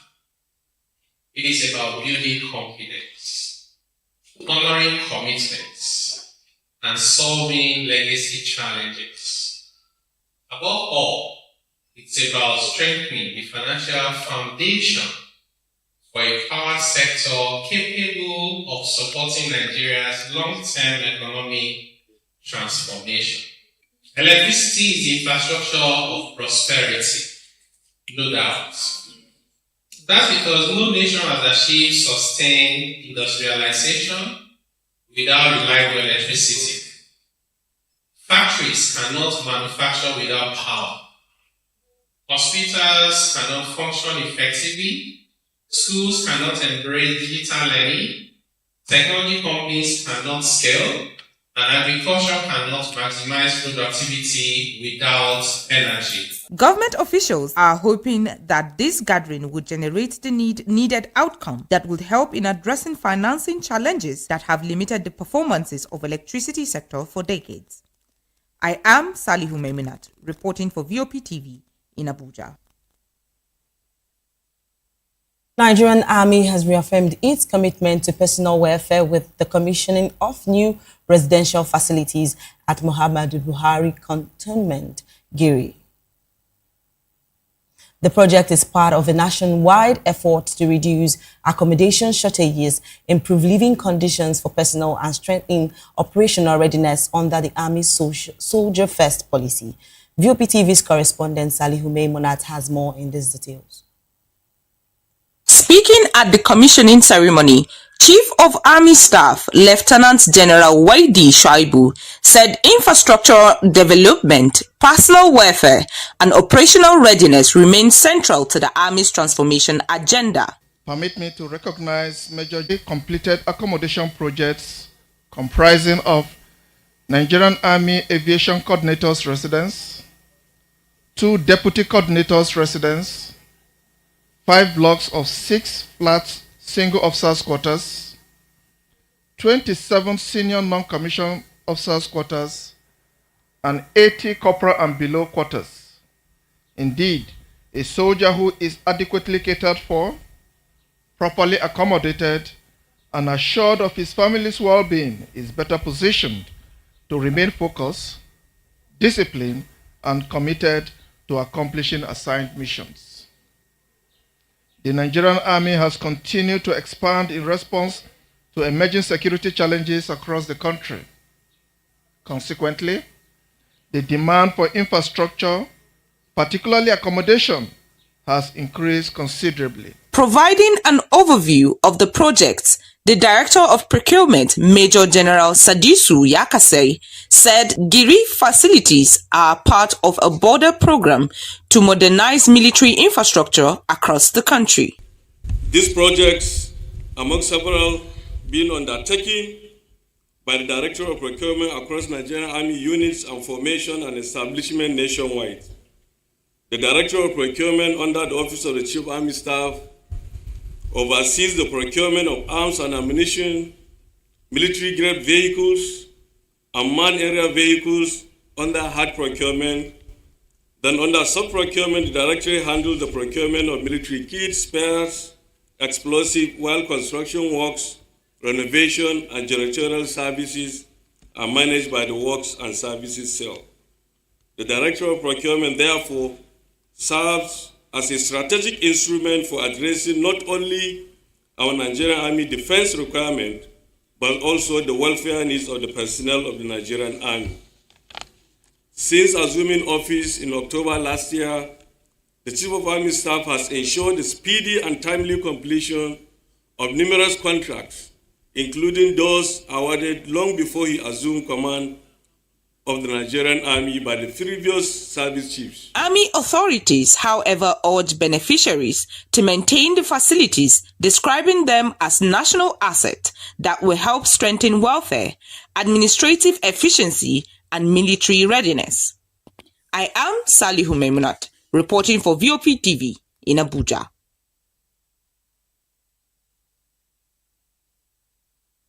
You're still watching Reporters File on Voice of the People TV. We will take a quick break now and return with more stories from Lagos, Rivers, and Edo States. Please stay with us.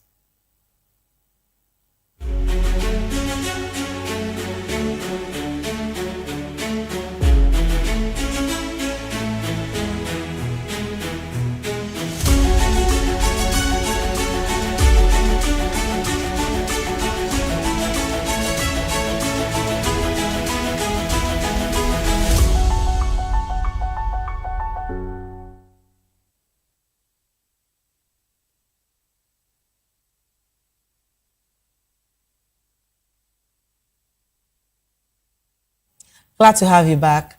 Let's now go to Rivers State, where the Nigerian Customs Service has hosted the Public Relations Conference in Port Harcourt, emphasizing stronger media collaboration and the continuous retraining of journalists to enhance ethical, accurate, and professional reporting on customs operation. The conference also reaffirms the service's commitment to effective public communication and stakeholder engagement. Voptv's Amaike Ihuoma Okoronkwo reports. The Customs Service 2026 Public Relations Conference in Port Harcourt reinforces the service's commitment to strategic communication transparency, and public confidence. Centered on the theme realigning corporate communication as a strategic driver of institutional effectiveness and public trust, the conference emphasizes continuous capacity building for journalists to strengthen accurate reporting on customs reforms, trade facilitation, and border security. Speaking at the conference, the National Public Relations Officer, Abdullahi Aliyu Mayawada, stressed that enhanced collaboration between the media and the Customs Service is vital to combating misinformation and advancing national development. The Nigerian Customs Service recognizes that the media is not merely an observer of what we do as a government agency, but you are partners in national building. You occupy a unique, influential position in society. You shape perceptions between institutions and the people we serve. An agency like Nigeria Customs Service, we have a responsibility that has direct impact on national revenue, trade facilitation, border security, economic growth, and regional integration. The role of media becomes even more important. We have also embarked on reforms in the Nigeria Customs Service in the area of innovation, trade facilitation, and those reforms and innovation cannot work in isolation. The media is responsible for informing members of the public to understand these reforms. As these reforms continue to unfold, there is need for accurate, timely, and responsible dissemination of information. You serve as a bridge through which government policies, customs procedures, trade regulation, and enforcement activities are communicated to stakeholders and the general public. You can only achieve this through balanced reportage. The Media Pally today is carefully designed as an interactive platform to deepen collaboration, strengthen professionalism, also strengthen relationships between us, the Nigerian Customs Service, as well as you on this other side. I'm Ike Ihoma Okorongo for Voice of the People Television, Port Harcourt.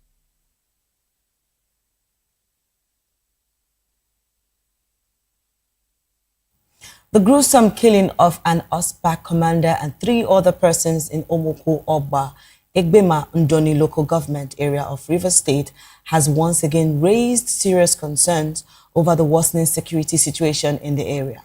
The attack has sparked outrage among residents and prompted renewed calls for swift justice as security agencies intensify efforts to apprehend those responsible and restore public confidence. Voptv's Amaike Ihoma Okoronko provides further details in this report. State Police Command has condemned the gruesome killing of an OSPAC official, Ozemena Stephen Wokocha, and 3 other persons during an attack in Omok on July 22nd, 2026, which also left 1 person injured and receiving treatment. Yesterday, as of 5 minutes after 5 p.m., we received call that some hoodlums drove into the community and started shooting at persons that they met sitting down in a joint. And immediately we rushed down.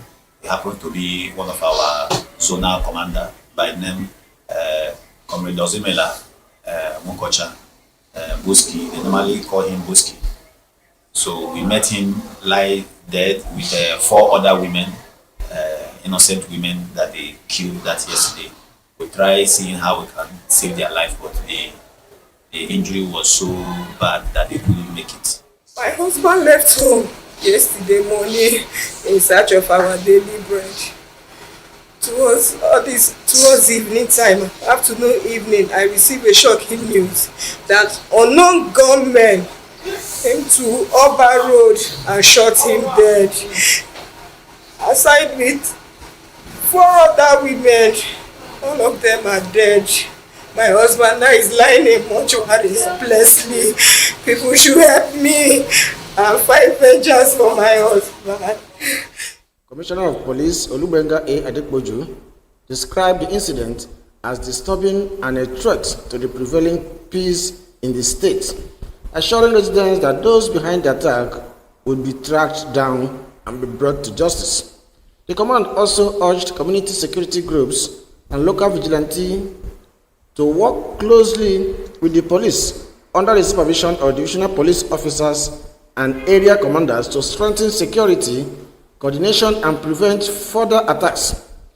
Residents were encouraged to remain calm and support ongoing investigations by providing credible information as the police reaffirmed their commitment to safeguarding lives and property across Rivers State.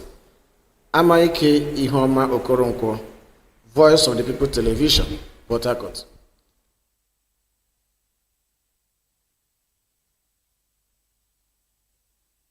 Let's now move to Edo State. The Zone 5 Police Command Headquarters in Benin City, Edo State, has honored retiring Assistant Inspector General of Police Salman Dogo Garba with a ceremonial pull-out parade to mark the end of his service.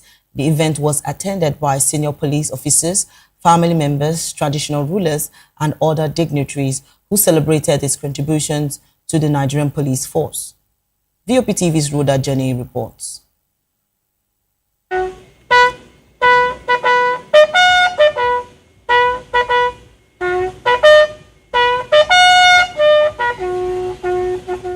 The Zone 5 Police Command Headquarters in Benin City, Edo State, has held a ceremonial pull-out parade in honor of the retiring Assistant Inspector General of Police, Salman Dogo Garba, marking the end of his service in the Nigeria Police Force.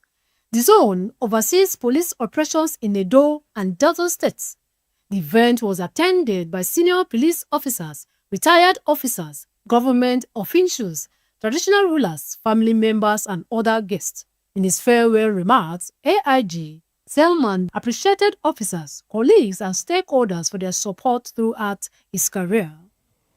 Your decision to organize the farewell ceremony is a demonstration of the strong bond of brotherhood, professionalism we have shared over the years. I receive this honor with great humility and act filled with gratitude. Serving as the Assistant Inspector General of Police in charge of Zone 5, I've been one of the greatest privileges of my career. Together, we have confronted numerous security challenges, strengthening interagency collaboration, enhanced community policing, and worked tirelessly to ensure that the people of Edo and Delta State live in peaceful and security. The ceremony featured the inspection of the Guard of Honor, inspection of the pulling out parade, and 3 artichokes in honor of the retiring AIG. His colleagues, friends, and other guests who spoke during interviews described him as a disciplined and committed officer, while highlighting his contributions to the Nigeria Police Force. He's a very professional, gentle officer, highly experienced, and somebody that have contributed to the security of our great nation. He has been a wonderfully nice person that if I want to start describing him, I might take much of your time. But to the glory of God, he's a wonderful person, a highly respected father. The ceremony, which coincided with his birthday, also featured the cutting of a cake with his family and a reception held in his honor. Brother Johnny, Voptv News. Thank you, Rhoda, for that report. Residents of Iyanomo community in Igbobuaka local government area of Edo State are calling for lasting peace after a violent leadership dispute disrupted activities, displaced residents, and led to property destruction. The Edo State Police Command has since deployed security operatives to restore calm and prevent further escalation. Voptv's Rhoda Johnny reports. Edo State Police Command has deployed security personnel to Iyanomo community in Igbobuaka local government area following renewed violence linked to a leadership dispute. The crisis reportedly forced many residents to flee and led to the destruction of property. Public Police Relations Officer ASP Ino Ekoidem said the deployment was ordered by the Commissioner of Police CP Monday Agbonika. She assured residents of adequate security and said investigations are ongoing. This intervention is being complemented with the investigating team that is have already kickstarted the investigating the crimes, these violent crimes happening in this community, and the apprehension of these perpetrators. This we have the leader of this intervention, the ops officer from Department of Operations from the state headquarters, complementing the effort of the divisional police officer Ologo division, who are all here on ground with their men, and of course the civil defense corps, who are also here. Speaking through a translator, Pa Robinson Eziko said the crisis stemmed from disagreements over the succession to the position of Odewere, the community's traditional head. Another resident, Elder Fred Omo Edige, alleged that armed youths invaded the community and caused panic among residents. They invaded the community with guns and all sorts of assorted weapons. Drove people away. Even that day I was assaulted, dragged to police station in Benin with about 4 of my people. So the following day we were granted bail when the police now heard the fact. In peace and ensured those responsible are brought to justice. I beg, may they try. I beg. Now justice now I need for this matter. I beg, because I not get as I they talk. So now only this shit now I get everything they remove all my property, everything. I not get anything again. Brother Johnny, Voptv News. And to wrap up Reporters File, let's tell you that in a world where academic excellence continues to inspire and create opportunities, one story stands out as a testament to resilience, determination, and the power of education. From growing up as an orphan to emerging as the best graduating master's student in the Department of Mass Communication at the University of Lagos, Voice of the People television reporter and presenter Matthew Ogunsuada receives recognition from the National Open University of Nigeria Alumni Association. Voptv's Praise Peters provides further insights in this report. It is a moment of celebration as Voice of the People television reporter and presenter Matthew Ogunsuada receives recognition from the National Open University of Nigeria Alumni Association, following his emergence as the best graduating master's student in the Department of Mass Communication, University of Lagos, where he earned the distinction in January 2026.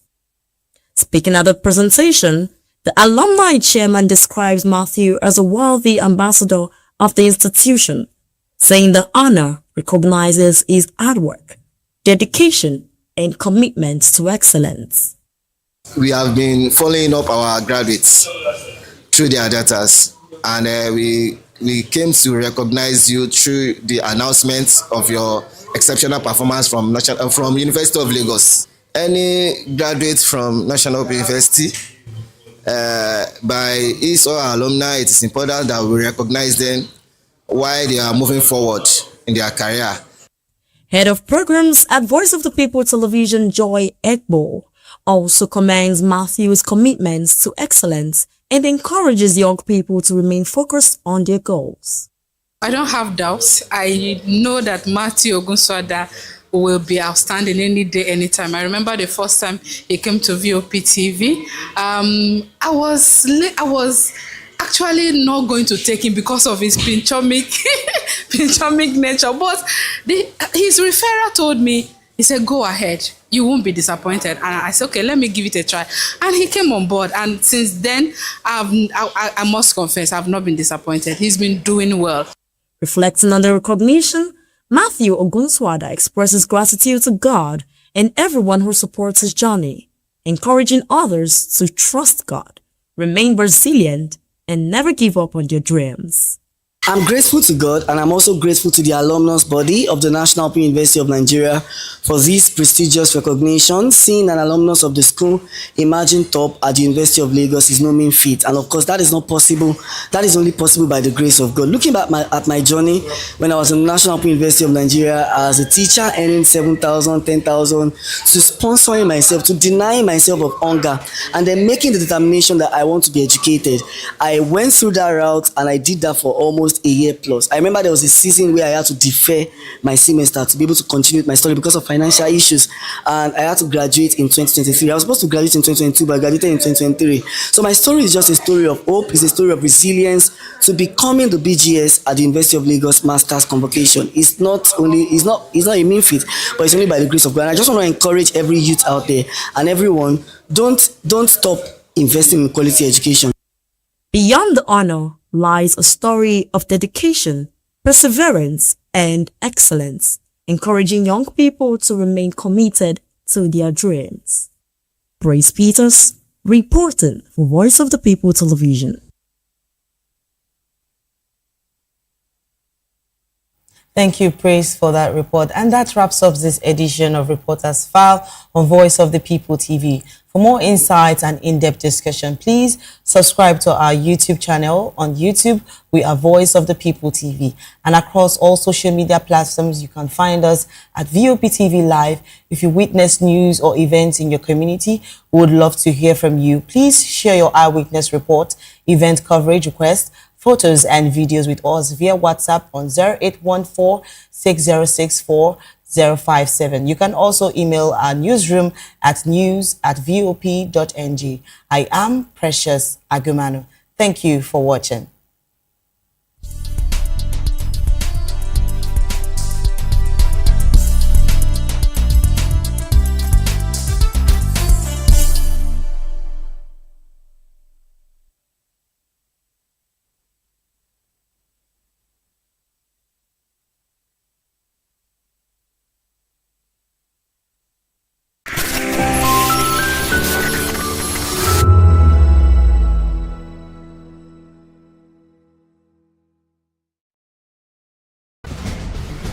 Join us as we drive into the world of politics through insightful interviews with prominent political figures, both serving and former governors, ministers,